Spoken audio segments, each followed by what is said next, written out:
Happy New Year, everyone, and a big thanks to all those people who bothered to subscribe. I can't believe I got over 1,000 subscribers.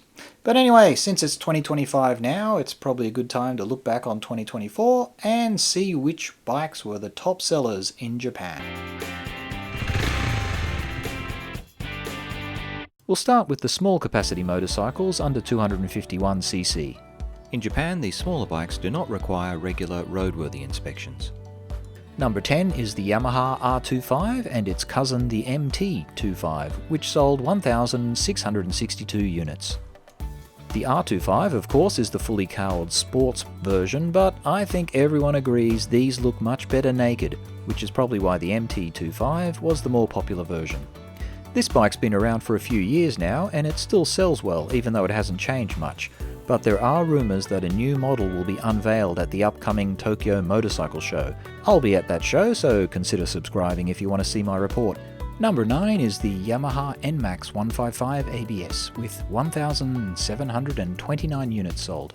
These high-powered scooters are popular as lane-splitting rockets to transport mostly blue-collar workers who are tired of life to work during rush hour. Coming in at number 8 is the Suzuki Gixxer SF250 with 1,768 units sold. Despite being a few $100s more expensive, the Honda CB250R beats the Suzuki and grabs 7th place with 1,946 units sold. Number 6 is the Suzuki V-Strom 250SX with 2,655 units sold. This single-cylinder oil-cooled adventure bike has only recently become available in Japan. It was designed and is produced by Suzuki India and is now outselling the twin-cylinder Japanese V-Strom 250, possibly due to its slightly lower price, lighter weight and better off-road performance. Coming in at number 5 is the Honda CRF 250L and the Rally with 2,866 units sold. This bike has captured the majority of the off-road market in Japan in 2024. Number 4 is another Honda, the CL250 with 2,906 units sold. Now scramblers are experiencing a bit of a boom lately, but I'm not really a fan of this bike. I just can't help seeing a Rebel with its exhaust pipe pulled up.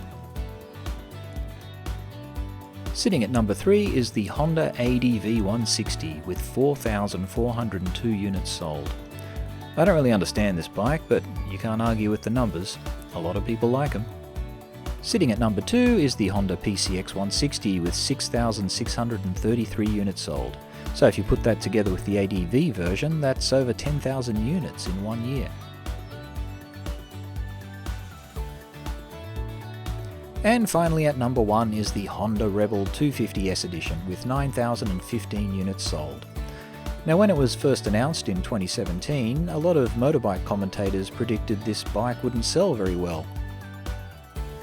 But it went on to be the top-selling bike of that year, and it continues to dominate because of its wide appeal to a wide range of riders, including women.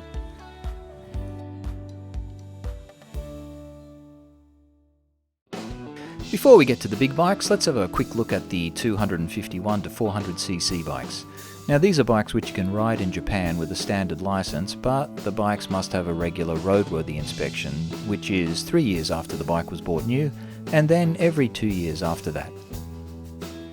The big news in this category is that Kawasaki's re-release of the Eliminator and the Eliminator SE has grabbed the top spot for the first time, beating the ever-popular Honda GB 350 and 350S, which has been at the top position for consecutive years. Right, let's get on to the big bikes, which in Japan means anything over 400cc.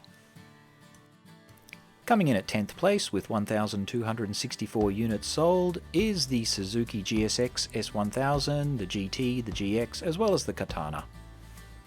Now these bikes share a common engine, that's why they've been grouped together.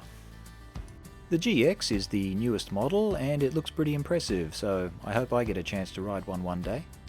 Coming in at 9th place is a bike that seems to have been around forever, the Kawasaki Ninja 1000 SX. It's still a very popular choice for touring, although it has dropped in ranking from last year. There is an upcoming 1100cc model coming soon, so maybe that'll boost sales again. In 8th place we have the Honda CB 1300 Super 4 and the Super Baldur. Now this bike is a legend, which unfortunately has been discontinued, but it still sold 1,367 units. At 7th place we have the Triumph Bonneville T120, the Speed Twin 1200, the Thruxton RS and the Scrambler 1200. Even though that's a lot of models all grouped together, Triumph is doing pretty well in Japan.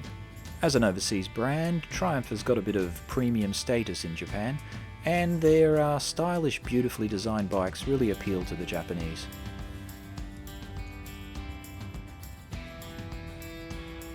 In 6th place we have the Honda CB650R, the CBR650R and the E-Clutch models. Honda's innovative E-Clutch is gaining popularity and could produce some impressive sales numbers next year. In 5th place we have the Honda CBR600RR. Now this is a super sports bike and it has sold 1,427 units. In 4th place we have the Suzuki GSX 8S and the GSX 8R. These new models feature Suzuki's 270-degree parallel twin engine, which delivers a combination of smooth, quiet, low-speed operation and a thrilling high-rev performance. In 3rd place we have the Honda Rebel 1100, the Rebel 1100 DCT and the Rebel 1100T. The cruiser market is shrinking a little in Japan, but the Rebel is very accessible with its low seat height and optional automatic transmission. Harley-Davidson makes a surprising appearance at 2nd place with its Lowrider S and ST models. Now the Lowrider was popular last year, but it's climbed to 2nd place this year. The design seems to be a hit with the Japanese, and it's got Harley's signature torque and thumping engine. And finally, in 1st place, taking the crown, is the Kawasaki Z900 RS. It sold nearly 6,000 units in 2024, and it really is the quintessential Japanese motorcycle. So that's what's selling in Japan. Japanese brands are still dominating the market, but it's going to be interesting to see what happens now that brands like Royal Enfield and CF Moto are starting to creep into Japan. Thanks for watching, and please drop a comment if you were surprised by these sales numbers, or if you could let us know how Japanese brands are going in your country, that'd be great. I have to get my Honda serviced this weekend, so if you're interested to see what that's like in Japan, please subscribe. Bye for now, and ride safely.